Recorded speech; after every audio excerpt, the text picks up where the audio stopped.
നമസ്കാരം. മലയാളി വാർത്തയിലേക്ക് സ്വാഗതം.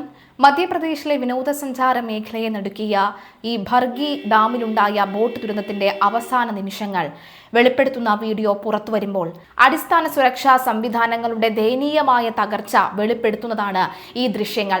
യാത്രക്കാർ ചിരിച്ചും കളിച്ചും ഇരിക്കുന്നതിനിടെ പെട്ടെന്ന് വെള്ളം ബോട്ടിനുള്ളിലേക്ക് ഇരച്ചു കയറുന്നതാണ് വീഡിയോയിൽ ഉള്ളത്.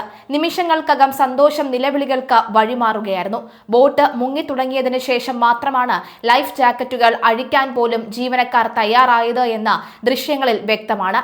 പല യാത്രക്കാരും അടച്ചുപൂട്ടിയ ബോക്സുകളിൽ നിന്ന് ലൈഫ് ജാക്കറ്റുകൾ എടുക്കാൻ പാടുപെടുകയായിരുന്നു. ഈ ബർഗി ഡാം ദുരിതത്തിൽ അധികൃതർ സുരക്ഷാ നിയമങ്ങൾ പൂർണ്ണമായും കാറ്റിൽ പറത്തിയതായി വ്യക്തമാണ്.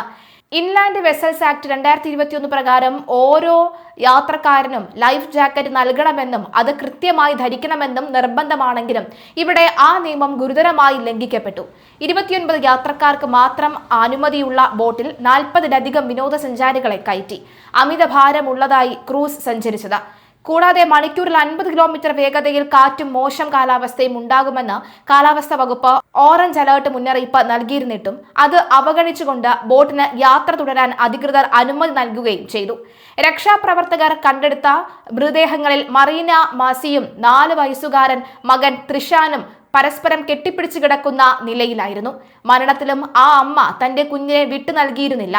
അപകടം നടക്കുമ്പോൾ അനങ്ങാതെ ഇരിക്കാൻ ജീവനക്കാർ പറഞ്ഞതല്ലാതെ യാതൊരു സഹായവും ലഭിച്ചില്ല എന്ന് മറീനയുടെ ഭർത്താവ് പ്രദീപ് മാസി വെളിപ്പെടുത്തി.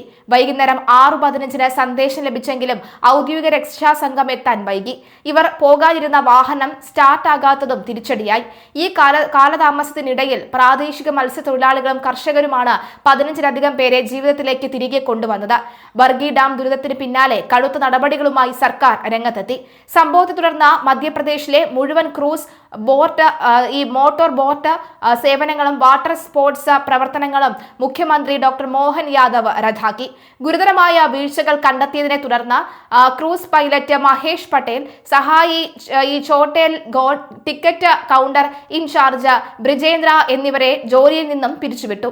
കൂടാതെ hotel Michael resort and boat club Bargi manager Sunil മരാവിയെ സസ്പെൻഡ് ചെയ്യുകയും അതുപോലെ തന്നെ റീജിയണൽ മാനേജർ സഞ്ജയ് മൽഹോത്രയെ വകുപ്പ് തല അന്വേഷണം തീരുന്നതുവരെ ആ സ്ഥാനത്ത് നിന്നും മാറ്റിയിട്ടുമുണ്ട്. ദുരിതത്തിന്റെ കൃത്യമായ കാരണങ്ങൾ കണ്ടെത്താനും സുരക്ഷാ വീഴ്ചകൾ പരിശോധിക്കാനും ഹോംഗാർഡ് DG ഉൾപ്പെടെ ഉന്നതതല അന്വേഷണ സമിതിക്ക് സർക്കാർ രൂപം നൽകി. അപകടത്തിൽ ഇതുവരെ 9 മൃതദേഹങ്ങൾ കണ്ടെത്തി. 3 കുട്ടികളടക്കം 4 പേർക്കായി തെരച്ചിൽ തുടരുകയാണ്. ജബൽപൂർ ബോട്ട് അപകടത്തിൽ കണ്ടെടുത്ത മൃതദേഹങ്ങളിൽ ഒരു യുവതിയും 4 വയസ്സുകാരനായ മകനും, അതായത് ആ അമ്മയും മകനും ലൈഫ് ജാക്കറ്റിനുള്ളിൽ കെട്ടിപ്പിടിച്ചിരിക്കുന്ന കാഴ്ച ഏവരെയും നൊമ്പരപ്പെടുത്തുന്നതായിരുന്നു. അപകടത്തിൽ തൊട്ടു മുമ്പുള്ള ബോട്ടിൽ നിന്നുള്ള ദൃശ്യം ഇപ്പോൾ പുറത്തു വന്നിരിക്കുകയാണ്. ബോട്ടിൽ വെള്ളം കയറിക്കൊണ്ടിരിക്കുമ്പോൾ മകനെ ഈ അമ്മ ചേർത്ത് പിടിച്ചിരിക്കുന്നതാണ് ദൃശ്യങ്ങളിൽ ഉള്ളത്. ബോട്ട് വെള്ളത്തിൽ മുങ്ങി തുടങ്ങിയപ്പോഴാണ് യാത്രക്കാർക്ക് ലൈഫ് ജാക്കറ്റുകൾ കൈമാറിയതെന്നും ഈ ദൃശ്യങ്ങളിൽ കാണുന്നുണ്ട്. എന്തായാലും ബോട്ടിന്റെ ഇടതുവശത്തായി ഈ അമ്മയും മകനും ഇരിക്കുന്നത് കാണാം. വ്യാഴാഴ്ച വൈകുന്നേരം ഈ ബർഗി ഡാം റിസർവോയറിലാണ് ഇവരടക്കം സഞ്ചരിച്ച ക്രൂസ് ബോട്ട് മുങ്ങിയത്.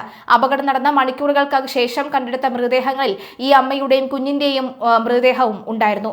ഒരേ ലൈഫ് ജാക്കറ്റിനുള്ളിൽ കെട്ടിപ്പിടിച്ചിരിക്കുന്ന രീതിയിലായിരുന്നു അവരുടെ മൃതദേഹങ്ങൾ. ഈ കാഴ്ച ജബൽപൂർ ദുരന്തത്തിന്റെ ഏറ്റവും വേദനാജനകമായ ഒന്നായി മാറിയിരിക്കുകയാണ്.